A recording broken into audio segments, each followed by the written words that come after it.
ఇంకా కొన్ని చూపెట్టలేని చూపెట్టలేం కానీ బట్ చూపెట్టే కాడికి చూపెడదాం. సో ఈ బీజేపీ చెందిన ఆయన ఏది ఇక్కడ చూద్దాం ఎట్లా చేస్తున్నాడు.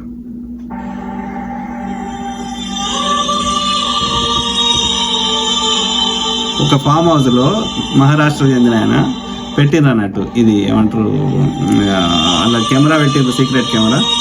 సో ఎంతమంది స్త్రీలతో చేస్తున్నాడో మీరు చూడండి.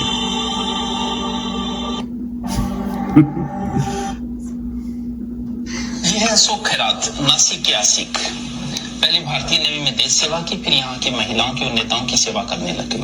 देख रहे होंगे आप, भविष्य बताने लगे, एस्ट्रोलॉजर बन गए थे, भविष्यवेता बन गए थे, ज्योतिष बन गए थे। और देख रहे होंगे आप महिला का वक्र दृष्टि, जो शनि की वक्र दृष्टि सही करने लगे, और बाहर भी महिला इंतजार कर रही है भविष्य दिखाने के लिए। और हुआ क्या कि इनके जो वार्ड बॉय था, जो उनका ऑफिस बॉय था, उस नीरज जाधव, उसके साथ बिगड़ गई।